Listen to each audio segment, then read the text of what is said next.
Ողջունում եմ գործարարիքին միացած մեր բոլոր ռադիոլսողներին եւ ռադիոդիտողներին, հիշեցնում, որ մեզ միացել եք 106 եւ 5 հաճախականությամբ, կարող եք հաղորդումները դիտել նաեւ թվային հարթակներում։ Այս պահին ցանցի մարտիկ հաղորդումն ենք մենք սկսում, մեր տաղավարում է ռադիո եւ հեռուստա հաղորդավար Գոր Գրիգորյանը, ողջույն։ Բարև ձեզ։ Շնորհակալ եմ, որ ժամանակ եք գտել ու այսօր մեր տաղավարում եք։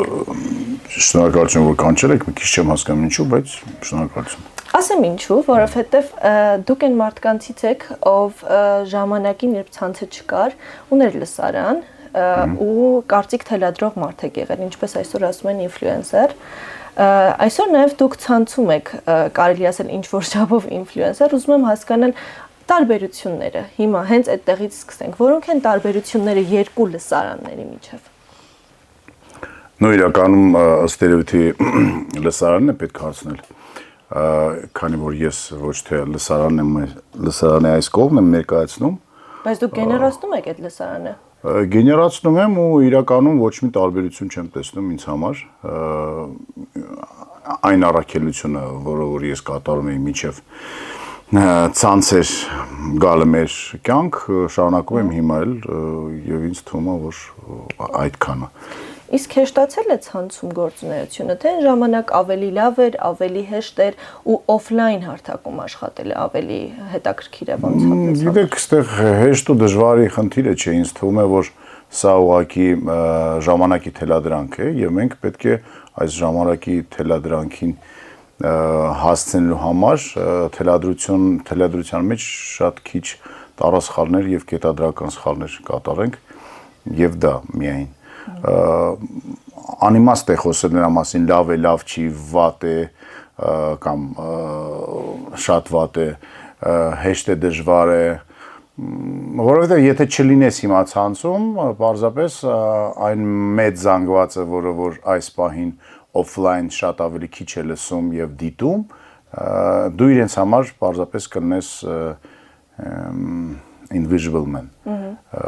Դրա համար ըստ երևույթի ցանցը շատ կարևոր է որպես հերթական գործիք, բայց ոչ թե այն գաղափարը օգտագործես, որ ցանցը քեզ պետք է օգնի դառնա էլ ավելի հայտնի, էլ ավելի լսելի, էլ ավելի տեսանելի։ Իմ պարագայում դա այդպես չի։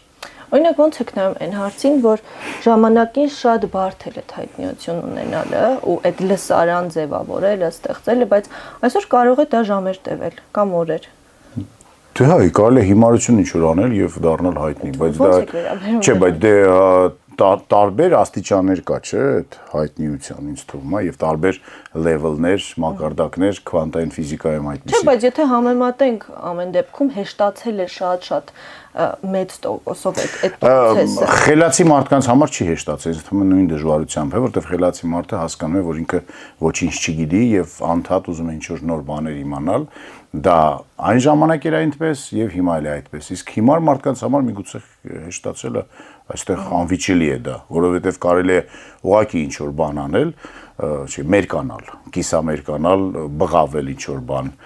հայտնվել ինչ-որ կարևոր պահին, ինչ-որ կարևոր անձնավորության կողքին եւ համբուրել նրան, չգիտեմ, եւ դառնալ հայտնի, բայց հետո դու ինչ ես անելու այդ հայտնիությունը եւ ինչի համար է այդ հայտնիությունը պետք, դա անհասկանալի է։ Եվ գիտեք հիմա որ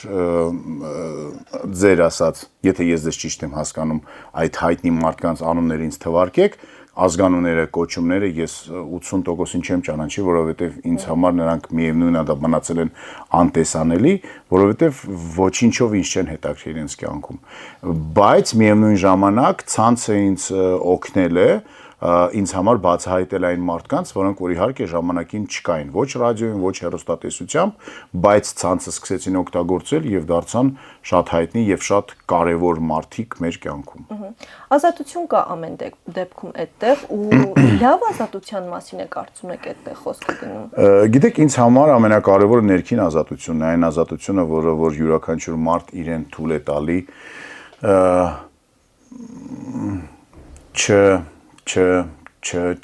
չանցնել միգուցե։ Կարմիր գծեր։ Ախր գիտեք, այս բառերը վերջում եւ բառակապակցությունները ցավոք սրտի մեր հայոց լեզվում այնքան են աղավաղով է, որ անգամ չեմ էլ ուզում ասել, որովհետեւ հիմա որ ասում են կարմիր գծեր,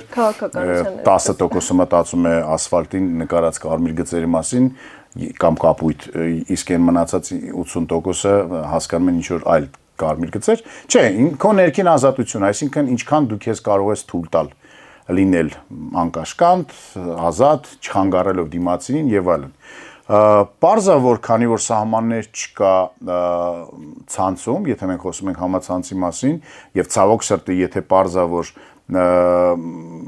հասարակության մեծամասնությունը անգրագետ է կամ ոչ դաստիարակված, ուրեմն այդ ազատության սահմանները շատ հեղուկ են էլի, այսպես կիսաջնջված են, այսպես գիտեք, ոչ թե անգամ հեղուկ են, այլ չգիտեմ, в общем, լավը չեն։ Կայուն չեն, այո, եւ անհասկանալի։ Ստեղ էլ կա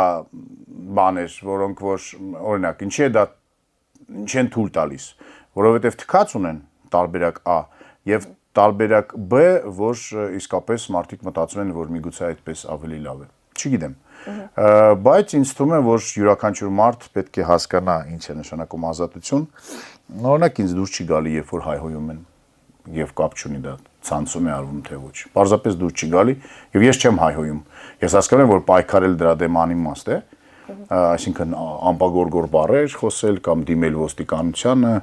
անիմաստ է դա, թե առաջինը թե երկրորդը, ես պարզապես ես չեմ հայհոյում։ Դրա մասին երբ չեն խոսում, օրինակ TikTok-ը դարձել է մի հարթակ, չգիտեմ, եթե ներկայացված եք այդտեղ ինչ որ չափով ու հետևում եք այդտեղի process-ներին, որտեղ մի զանգված է հավաքվել, որը շատ նորմալ է վերաբերվում դրան, փորձում է շատ adekvat ընդունել դա ու նաև հարմարվել դրա հետ։ Բայց օրինակ եթե համեմատում ենք Instagram-ի ու օրինակ Facebook-ի հետ, բացարձակ այսպես լսանները տարբեր են, հավաքված մարդիկ տարբեր են, ինչպես անել, որ այդտեղ էլ ինչ որ Չէ, հիմա գիտեք, կան հայհոյող պոետներ, նրանք եզակի են, իսկ կան հայհոյող ամբոխներ, նրանք միլիոնավոր են։ Եվ այդ հայհոյող ամբոխները երբեք չեն դառնալ եզակի հայհոյող պոետ։ Երբ որ դուք կարողանաք հայհոյեք այնպես, ինչպես օրինակ ժամանակին միգուցե Չարենցն է հայհոյել, օքեյ, հայհոյեք, կամ այնպես ինչպես որ մի քանի հայ рэպերներն են հայհոյում կամ հայհոյել։ Դա հետ է հարցը, որ չեն կարողանում, բայց վատ բան է, դա վատ օրինակ է դառնում եւ վատ տրամաբանությամբ այսպես դաստիարակում է ինչ որ։ Նայեք, ես ոչ մեկին չեմ ուզում ոչ մի խրատներ, ոչ մի տեսակի ինչ որ փաթաթել իրենց պարանոցներին, ուղղակի ես ասում եմ, որ կան բաներ, որոնք որ կարելի է տաղանդավոր անել, կան բաներ, որոնք որ կարելի է նույն բանը անել շատ ավելի գրեհիկ եւ անտաղանդ։ Իմ կարծիքով, իմ սուբյեկտիվ կարծիքով, հայերեն լեզվով հայհոյանքները շատ գրեհիկ են հնչում։ Եվ բացի դրանից, չէ որ մեր դաստիարակության մեջ կա, որ դա անընդունելի բաներ են։ Եթե մենք արդեն սովորել ենք անգլալեզու հայհոյանքին եւ դա դարձել է նորմա, ռուսալեզու հայհոյանքին եւ դա դարձել է նորմա, ապա հայերեն հայհոյանքին մենք դեռ չենք սովորել։ Միգուցե կանցնեն տասնյակ տարիներ եւ կսովորենք եւ դա էլ կդառնա նորմա, բայց ինձ չի թվում, որ հայկական ֆիլմերում կհնչի այդքան հայհոյանք, ինչքան օրինակ անգլալեզու ֆիլմերում, որովհետեւ իսկապես մեր հայհոյանքները ցավոք սրտի գրեհիկ են հնչում եւ շատ անձնական են բոլոր հայհոյանքները հայերեն լեզվով, հասկանում եք։ Եթե տիրապետում եք, ապա հասկանում եք ինչի մասին է խոսքը, եթե ոչ, ուրեմն շատ լավ է որ չեք տիրապետում եւ եկեք պատկերացնում ինչի մասին ենք խոսում։ Օրինակ հայհոյանքը տարածվել է ինչ որ չափով համացանցի միջոցով, այդտեղ սահմաններ կարծես թե չկան, բայց ինչ համացանցի չէ, համաձայն չեմ։ Ազգային ժողովի միջոցով այն մարդկանց, այո, ազգային ժողովում ինչ տեղի ունեն, դրվում է համացանցում, ազգային ժողովում հնչում է եւ հասնում է համացանց նաեւ եւ դե գործիք է դառնում համացանցը, որ դա ոչ թե համացանցն է, հա, տենց համաձայն։ Իսկ ինչ լավ բաներ է մեզ սովորեցնում համացանցը։ Այնքան լավ բաներ, գրքեր, որոնք անverջ կարող ես կարդալ։ Առաջ գիրք կարդալու համար պետք է գնայր հասներ գրադարան կամ գնայր գիրքը գնեիր կամ հայթայթեիր, իսկ այսօր փառք Աստծո, կորցնեիր, Աստված չանի։ Իսկ հիմա փառք Աստծո, համ անվճար միլիարդավոր գրքեր կան, համ վճարովի էլ ավելի շատ։ Ֆիլմեր, ծրագրեր, սպորտ, գիտելիքներ, Քեմբրիջի, Յեյլի, Օքսֆորդի, չգիտեմ, MGU-ի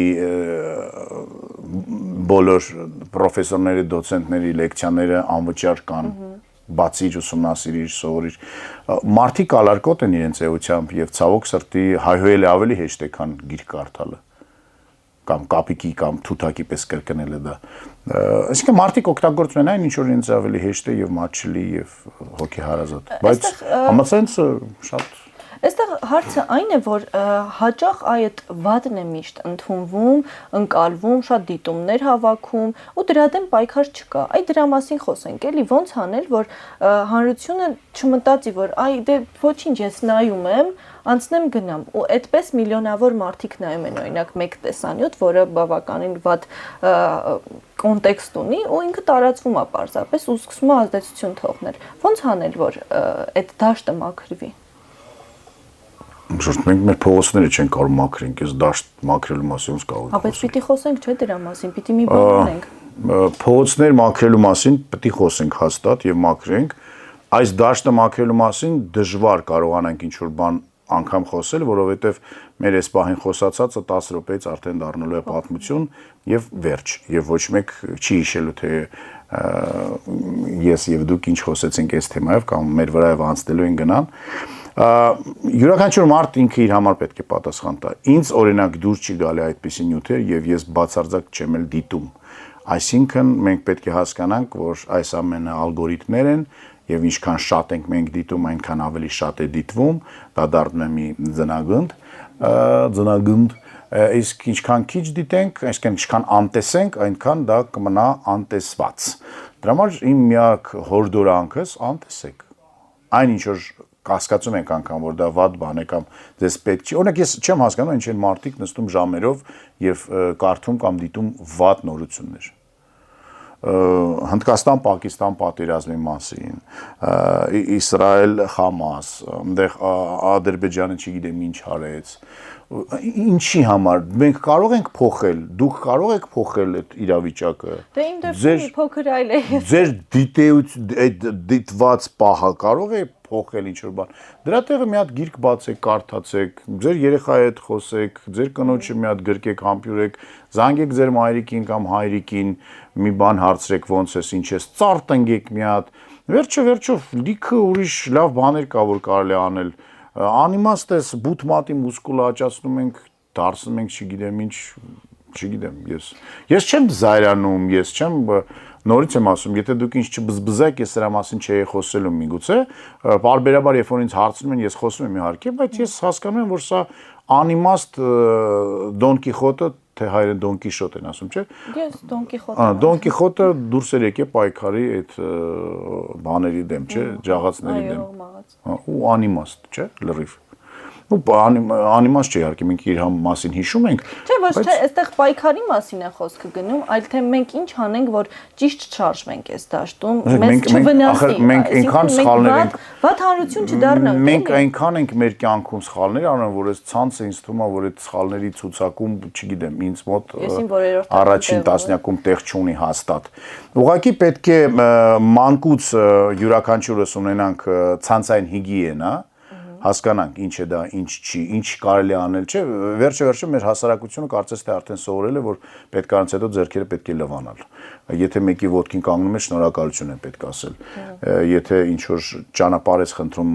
մեքենայով, հետո պետք է մի հատ ասենց լուսափոնքներ ճպճպանես, որ ինչ որ բաներ կա, որ ժամանակ առ ժամանակ, այսինքն ժամանակա անց մենք սկսում ենք հասկանալ։ Սա էլ կհասկանանք երևի, թե երեխաների արդեն այո, ծնված օրվանից պետք է երեխաներին հասկանանք, որ ինչ կարելի է իրենց չի կարելի երեխային օրինակ կերակրելու ժամանակ հեռախոսը դնել դեմը, որ ինքը այսպես կլամած նայ այդ հեռախոսի մեջ, դու էլ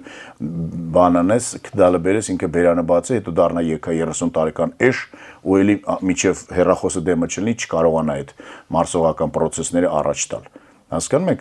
այդպես բաներից է պետք խուսափել առաջին հերթին, իսկ ինչ ցանցում ինչ կա,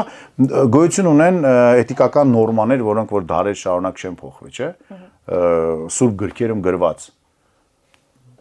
Նես չի որ մենք այդ 10 պատվիրաններով ապրում ենք, այդ 10 պատվիրաններով որ ապրենք, 10-ը չէ, 7-ը, օքեյ է, ցանցի մեջ է կապրենք ինձ։ Այս տաղավարում հյուրերից մեկը ասաց, որ բան չի փոխվել իրականում այն ժամանակ, երբ ցանցը չկար, նույն այդ տատիկներ ու հարևաններն էին նստում, օրինակ պատիեզներում ու սկսում էին բամբասել։ Այդ նույն խոսակցությունը կարծես թե տեղափոխվել է ցանց։ Հա, բայց այդ տատիկների բամբասանքը այդքան լսելի չէր, ես այդ պարագայում համաձայն չեմ,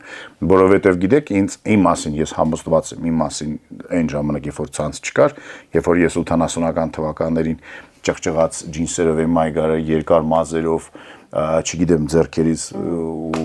վրես, չգիտեմ ինչեր կաշվից կուրտկայի հագնում, ռոք մետալ է լսում, բան ինչ ասես խոսում էին, բայց դա իմ համար լսելի չէր, որտեվ ինձ համ կարևոր չէր այդ մարդիկ ինչ են խոսում, համ ընդհանրեն իրենք խոսում էին եւ իրենք լսում էին դա։ Հիմա շատ ավելի լսելի է։ Մի հատ լավ բան կա, որ դուրս գալիս, ասում է, առաջ որ դու հիմար էիր, գիտեի միայն քո տանեցիները, իսկ հիմա քանի որ կա Facebook, ամբողջ աշխարհը գիտի։ Այդ դա է խնդիր։ Հասկանաք, որ մարդը վատ բան անում ու դա փոքր մասշտաբներում դա ոչինչ, բայց երբ որ դա վատ բան անում եւ դա անդրադառնում է օրինակ ամբողջ ազգի վրա, դա արդեն վատ է։ Բայց չի նշանակում, որ մենք այդ մարդուն պետք է սպանենք, հալածենք կամ չգիտեմ ինչ։ Միևնույն է ինքը պետք է հասկանա, որ ինքը սխալ է անում։ Միջև կոպիտ ասած ոչ մի քրեական դա խնդիր չկա եւ պետությունը դրանով չի զբաղվում, մնացած բոլոր պարագաներում պետք է մենք ինքներս կարողանանք մեզ զսպել առաջին հերթին։ Կարծում եք պիտի զբաղվի պետությունը դրանով։ Դե շատ դեպքերում զբաղվում է, չէ՞, մենք այսօր ունենք արդեն դեպքեր, երբ որ ինչ որ կոմենտների համար մարդկանց բռնել են, տանում են, Ռուսաստանում առհասարակ մեզ մոտ էլ մի քիչ անհասկանալի է հարկե, որտեվ մեկ դեպքում ունենք բռի ֆիզիկական ուժ եւ դրա համար կարծես թե ոչ մեկ դեռ պատասխան չի տվես, մյուս դեպքում կոմենտի համար, բայց դե ինձ համար նորմալ է դա, որովհետեւ ես գիտեմ, քանի որ 25 տարի է, այսպես ասած, փորձում եմ խոսքով ինչ-որ բաներ փոխել այս աշխարհում, ես հասկանում եմ, որ խոսքով կարելի է համ մարդուն նթևեր տալ, համ մարդուն նվաստացնել եւ կոտրել, սպանել եւ ոչնչացնել։ Դրա համար խոսքը իհարկե կարևոր բան է մեր կյանքում եւ ի վերջո եկեք չմոռանանք, որ այն ինչ որ արարել է Աստված, նա ասել է, չէ, արտասանել է, նոր արարվել է, այսինքն իսկապես խոսքը ուժ ունի։ Ուղղակի պետք է յուրաքանչյուրս հասկանանք այդ խոսքը ինչպես օգտագործել։ Եվ նաեւ եթե ինչ որ բանը ուժ ունի, զենք է դա, պետք է կարողանաս այդ զենքից պաշտպանվել։ Եթե քո վրա չի ազդում այդ մարդու ասածը եւ գոյություն չունի, ուրեմն դա գոյություն չունի։ Դուք հումորին շատ մոտ կանգնած մարդ եք ու չգիտեմ ինչքան մոտ։ Դե մոտ եք էլի ամեն դեպքում, ամեն ինչին հումորով եք այսպես վերաբերվում, դե հումորը շատ ընկալվում է ամեն դեպքում։ Ու այսօր այդ հումորն էլ է համացանցում բավականին մեծ տարածում գտել շատ տարբեր ձևերով, շատ տարբեր մարդիկ փորձում են հումոր անել ու ներկայացնել դա այ որպես հումոր։ Հանդիպում եք այդ օրինակներին ու այն բլոգերներին, ովքեր հումորային կոնտենտով են զբաղվում, արդյոք ճիշտ հումոր է ստեղծվում այսօր Հայաստանում։ Նայեք, նորից եմ ասում, չեմ ուզում ասեմ մենք ով ենք, ես ով եմ, որ գնահատեմ մարդկանց հումորային կամ իրենց ինչ-որ մակարդակները։ Ես ուրիշ բան կարող եմ ասել իմ սուբյեկտիվ կարծիքով։ Ես այդ հումորային բլոգերներից շատ-շատերին առնչվել եմ իմ հաղորդավարական առօրյայում, այսինքն ինչ-որ նկարահանումների ժամանակ, ինչ-որ հաղորդումների ժամանակ, տեսախցիկների առջև, բարձրախոսի առջև եւ շատ դեպքերում 80% այդ հումորիստները ցավոք սրտի այդքան հումորիստ չեն։ Այսինքն կան դեպքեր, երբ որ մարդկանց համար թիմ է աշխատում եւ նրանք գրում են ինչ-որ բան է ստացվում են, կան դեպքեր, երբ որ շատ ավելի շատ է այդ դեպքերը, երբ որ այդ հումորը դատարկ, հիմար, ինչ-որ անհասկանալի չունենալով իր հիմքում գաղափար, բովանդակություն, գիտելիք, գիտեք, ամենադժվար բանը մարդուն ծիծաղացնելն է իրականում, լացացնելը շատ ավելի հեշտ է, ծիծաղացնելն է դժվար եւ ծիծաղեցնել խոսքով դա էլ ավելի դժվար է։ Դրա համար Ամերիկայի Միացյալ Նահանգներում, Անգլիայում ստենդափերները այն մարդիկ, որոնք որ կարող են դա անել, բավականին մեծահարուստ մարդիկ են, որովհետեւ Եվ կարևոր է հասկանալ, թե ինչի վրա է ազգը սկսում ծիծաղել։ Դա ծիծաղելի է իրականում, թե ինչի վրա է ազգը ծիծաղում, եւ շատ դեպքում այդ ծիծաղը դառնում է արդյունք, ցավոք սրտի։ Ցավալի բաների վրա ենք մենք հիմա ծիծաղում։ Օրինակ Դե օրինակ մենք կարող ենք ծիծաղել այն մարդու վրա, որը որ չգիտեմ, որին որ պետք է կամ չնկատենք կամ խղճայենք։ Մենք մեզ թույլ ենք տալի ծիծաղենք ուրիշների թուլության վրա, ուրիշների սխալների վրա։ Մենք մեզ թույլ ենք տալի ծիծաղել այնպիսի բաների վրա, որոնք որ ծիծաղելի չեն առհասարակ։ Չնայած եթե նորից մենք գնանք դեպի այնտեղ ուր ձգտում ենք ազգովի կարծես թե, բայց տեղեր չենք շարժում դեպի Եվրոպա, դեպի Ամերիկայի Միացյալ Նահանգներ, այնտեղ իրականում այդ ստենդափերները, կոմիկները ասում են, որ ոչ մի սահման չկա հումորի համար եւ հանակի կատակների համար, այսպես ասած, բայց պետք է հասկանանք, որ այդ մարդիկ դրան եկել են, 200-300 տարի։ Իրենց ամբողջ մենտալիտետը այսօր շատ կայուն ձևով աճել է եկել է հասել այդ կետին, այո, դատարկ տեղից չեն թռել։ Իսկ մենք հիմա փորձում ենք ինչ որ նորից քվանտային թռիչք կատարենք եւ մի level-ից գնանք հասնենք մի մակարդակից։ Էլի այդտեղ։ Այո, բայց ինչով է լցվում այդ բացը։ Նայեք, հիմա եթե դա ֆիզիկա է, եթե պետք է այստեղից թռնի այստեղ, ուրեմն պետք է այնքան էներգիա ունենա, որ կարողանա այդ թռիչքը կատարի։ Եթե այդ էներգիան չկա, ուրեմն երբեք չի կատարի։ Իսկ մենք առանց էներգիայի փորձում ենք թռնել, չեմ կարող ասել ինչու, չեմ կարող ասել երբ, չեմ կարող ասել որտեղ։ Ուղղակի դրան պետք է անցնենք։ Նայեք, եթե մենք այսօր մեր այսպես կոչված հումորը, բոլոր հումորը, հումորային կոմեդիաները, ստենդափը եւ այլն, մենք առաջին հերթին նայում ենք դեպի Ռուսաստան։ Ռուսաստանը ամենա տենց լավ հաշվարկներով 50-ից 70 տարի հետ է մնացել Ամերիկայից եւ Եվրոպայից այդ առումով։ Դե եկեք գոնե այնտեղ ձգտենք։ Մենք էլ անելիս էլի հետ մնալով։ Այո, մենք էլ մի 30 տարի հետ ենք մնում Ռուսաստանից ու տենց ընդհանուր դառնում ենք, որ մենք հիմա ապրում ենք 1925 թվականին, էլի։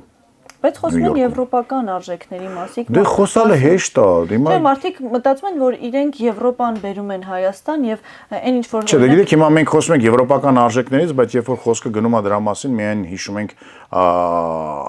համասեռամոլներին, Pride-եր ենք հիշում, ինչ որ եւ այլն, բայց դա նորից եմ ասում, եթե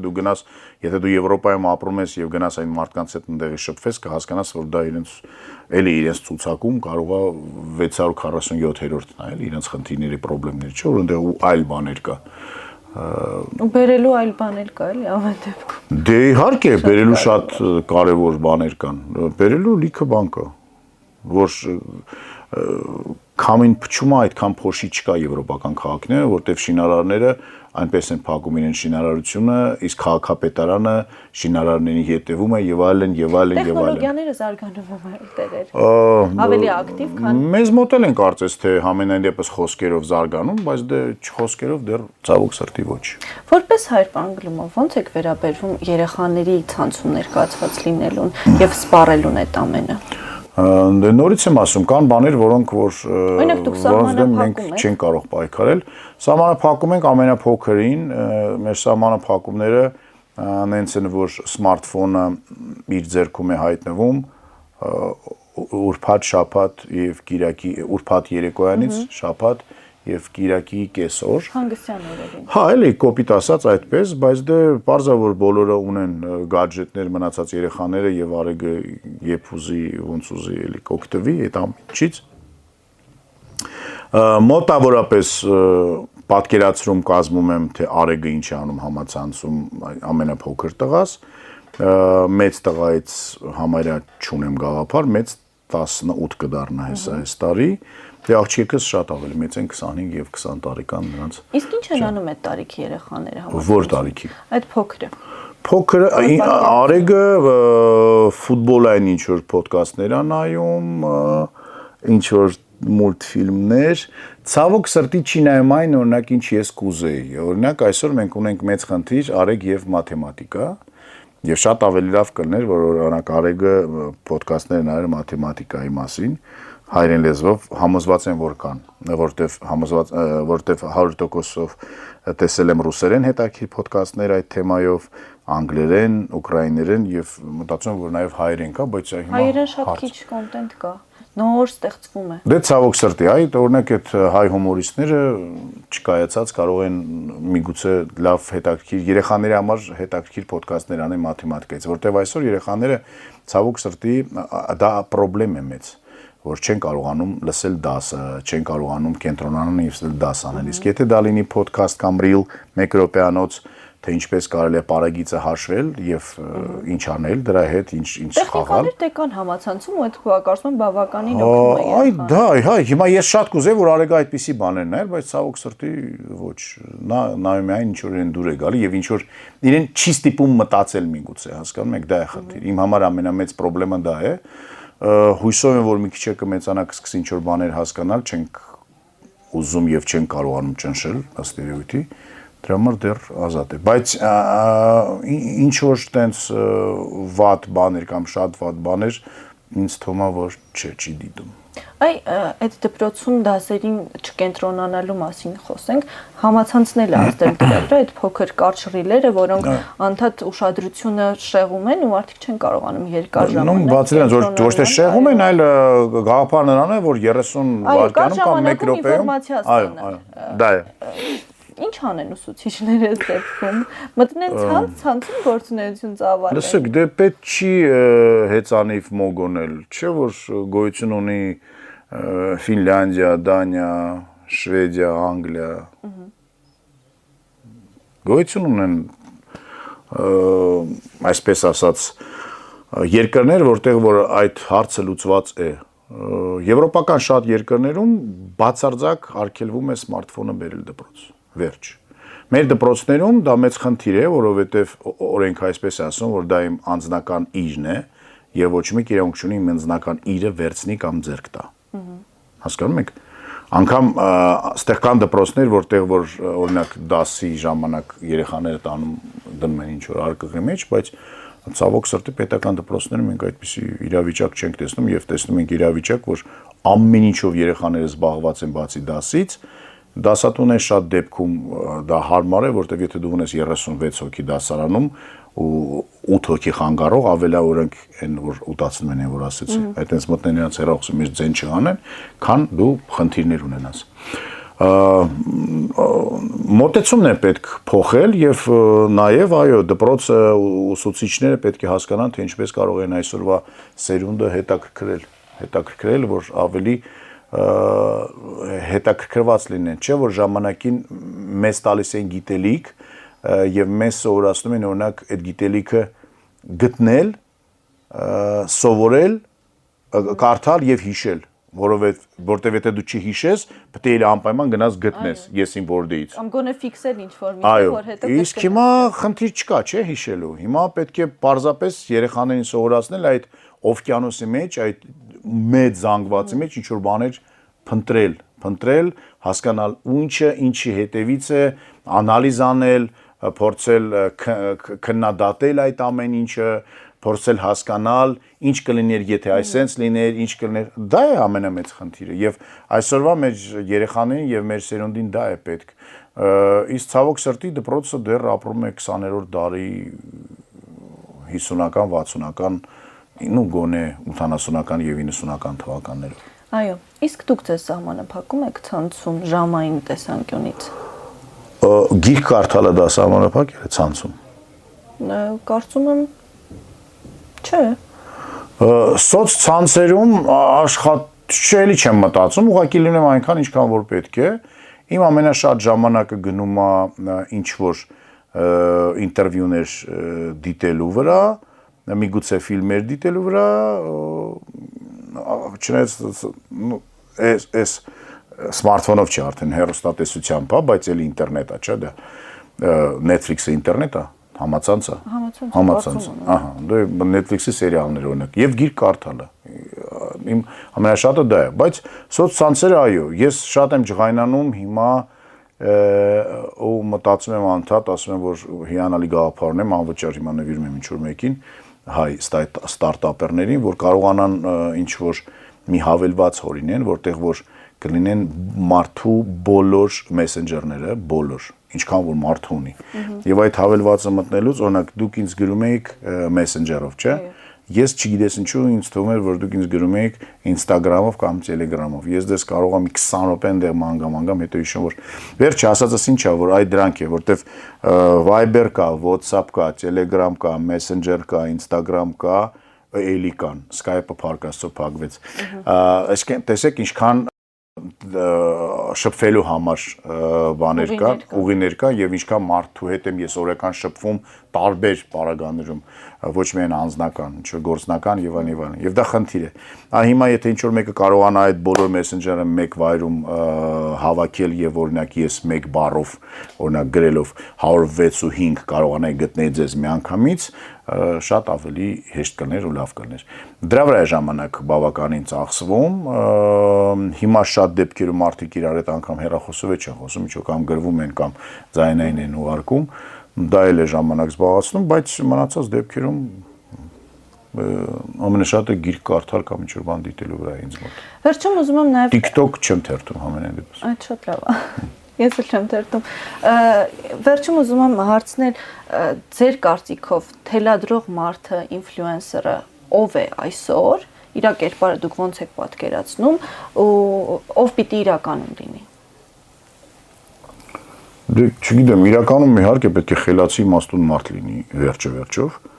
բայց դե շատ դեպքերում դա պարզապես միգուցե արտաքինով գեղեցիկ մարդ է, որը որ պլաստիկ վիրահատություն է արել եւ դրա մասին է պատմում կամ որը որ չգիտեմ ինչ որ բժիշկ է եւ ուզում է ինչ որ մեկին պլաստիկ վիրահատություն անի դրա մասին է պատմում կամ մարդ որը որ մեյքափով է զբաղվում դարձել է մեգա աստղ իմ անհասկանալի է դա անհասկանալի է ու անհասկանալի է այդ մարդուց ինչ կարելի է սովորել եթե դու այդ մարդուց կարաս սովորես մեյքափ անելը դա ուրիշ բան բայց եթե այդ մարդը անդադ քեզ ցուցատալի այն հայտնի մարդկանց ում ինքը մեյքափ արել դու ինչի համար ես նայում դա եւ ինչ ես սովորում իմ գլխիս մեջ չի տեղավորում անգամ առաջին անգամ կյանքումս դրա մասին մտածում բայց գլուխս սկսեց ցավել իհարկե այն մարդը ում պետք է լսել հավատալ լավ կլներ որ չգիտեմ նարեկացիները լինեն ինֆլուենսերներ Մեսրոպ Մաշտոցները